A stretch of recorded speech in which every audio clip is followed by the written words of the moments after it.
ശബരിമലയിലെ ദ്വാരപാലക ശില്പങ്ങളിൽ നിന്നും മുറിച്ചെടുത്ത വലിയ ഭാഗങ്ങൾ ശില്പത്തിന്റെ കൈയുടെ ഭാഗം മുറിച്ചെടുത്തു. അംഗഭാഗങ്ങൾ വന്ന സ്വർണ്ണപ്പാളികൾ വയ്ക്കുന്നത് ശരിയല്ലെന്നും എത്രയും വേഗം പഴയ പോലെ ആക്കണമെന്നും തന്ത്രി കണ്ഠരര് മഹേഷ് മോഹനർ വ്യക്തമാക്കി. സാമ്പിൾ പരിശോധനയ്ക്ക് മുൻപ് തന്നെ തന്ത്രി കത്തുമുഖേന ഇക്കാര്യം അറിയിച്ചിരുന്നു. അതേസമയം ശബരിമലയിലെ ദ്വാരപാലക ശില്പങ്ങൾ അപൂർണമായി സ്ഥാപിച്ചത് ശരിയല്ലെന്ന് VHPയുടെ സംസ്ഥാന ജനറൽ സെക്രട്ടറി അഡ്വക്കേറ്റ് അനിൽ വിളയിലും വ്യക്തമാക്കി. അന്വേഷണത്തിന്റെ മറവിൽ നടക്കുന്ന ആചാര ലംഘനങ്ങൾ അനുവദിക്കാൻ കഴിയില്ലെന്നും അനിൽ വിളയിൽ ജനം TVയോട് പറഞ്ഞു. അരുൺ കൊടുങ്ങൂർ തയ്യാറാക്കിയ റിപ്പോർട്ട് കാണാം.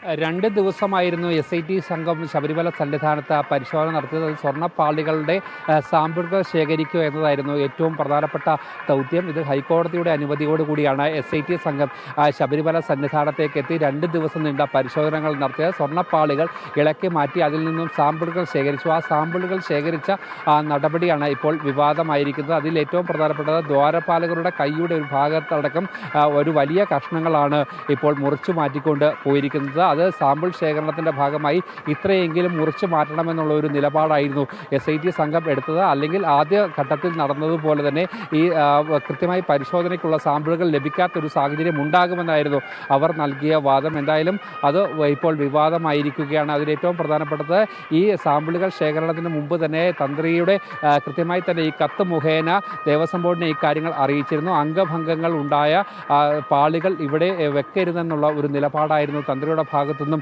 ഉണ്ടായത്. അത് ഈ തുടക്കത്തിൽ തന്നെ തന്ത്രി ഈ ഒരു കത്ത് നൽകുന്ന ഒരു സാഹചര്യം കൂടി ഉണ്ടായിരുന്നു. എന്തായാലും അതിപ്പോൾ വലിയ വിവാദമായിരിക്കുകയാണ്. വീണ്ടും അത് ഇവിടെ സ്ഥാപിച്ചിരിക്കുകയാണ്. ആ സ്ഥാപിച്ച നടപടിയാണ് ഇപ്പോൾ വിവാദമായിരിക്കുന്നത്. ഹൈന്ദവ സംഘടനാ നേതാക്കളൊക്കെ തന്നെ ഇതിൽ വലിയ വിമർശനം ഉന്നയിച്ചുകൊണ്ട് രംഗത്തെത്തിയിട്ടുണ്ട്. വിശ്വ ഹിന്ദു പരിഷത്തിന്റെ സംസ്ഥാന ജനറൽ സെക്രട്ടറി അഡ്വക്കേറ്റ് അനിൽ വിളയിൽ രൂക്ഷമായ ഭാഷയിലാണ് ഈ നടപടിയെ വിമർശിച്ചത്. ഭക്തരുടെ ഭാഗത്തുനിന്ന് വലിയ വേദന ഉണ്ടാകുന്ന ഒരു നടപടിയാണ് ഇവിടെ ഉണ്ടായിട്ടുള്ളതെന്നാണ് അദ്ദേഹം പറഞ്ഞിരിക്കുന്ന വലിയ രീതിയിലുള്ള വിമർശനമാണ് അദ്ദേഹം ഉന്നയിക്കുകയും ചെയ്തിരിക്കുന്നത്. ഈ അന്വേഷണത്തിന്റെ ഭാഗമായി ശബരിമലയിൽ നടക്കുന്ന നിരവധിയായ ആചാര ലംഘനങ്ങളും എല്ലാ ഭക്തന്മാരുടെയും മനസ്സിൽ ദുഃഖം തോന്നുന്ന ചില സംഭവങ്ങളാണ് കഴിഞ്ഞ ദിവസങ്ങളിലൊക്കെ ഉണ്ടായത്.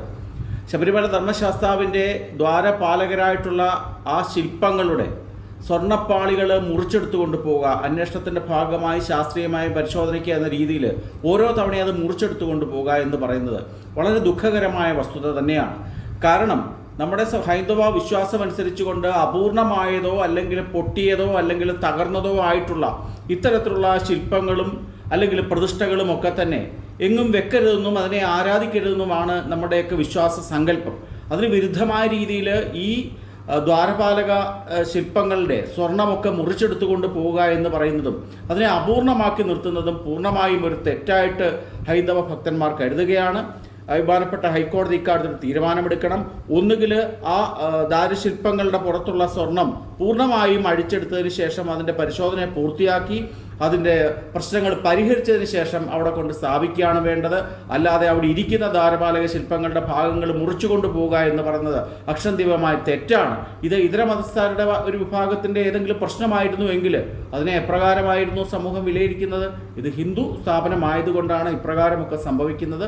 അതുകൊണ്ട് അന്വേഷണം നടക്കട്ടെ. പക്ഷേ അതിൻ്റെ മറവിൽ നടക്കുന്ന ഇത്തരത്തിലുള്ള ആചാര ലംഘനങ്ങൾ ഒരു കാരണവശാലും നമുക്ക് അംഗീകരിച്ചു കൊടുക്കാൻ സാധിക്കില്ല. എന്തായാലും വലിയ രീതിയിലുള്ള ഒരു വിവാദത്തിലേക്ക് സംഭവം കടന്നിരിക്കുകയാണ്. എന്തായാലും ദേവസ്വം ബോർഡ് ഇതുവരെയും ഈ വിഷയത്തിൽ കൃത്യമായ ഒരു നിലപാട് പറഞ്ഞിട്ടില്ല. എന്തായാലും അടുത്ത ദിവസം തന്നെ ദേവസ്വം ബോർഡ് യോഗം ചേർന്ന ശേഷം എന്താകും ഈ വിഷയത്തിൽ പരിഹരിക്കാൻ വേണ്ട നടപടികൾ എന്നുള്ള കാര്യം അവർ കൃത്യമായി ആലോചിച്ചതിന് ശേഷം മറുപടി പറയുമെന്നാണ് ദേവസ്വം ബോർഡ് അധികൃതർ നമുക്ക് ലഭിക്കുന്ന വിവരങ്ങൾ.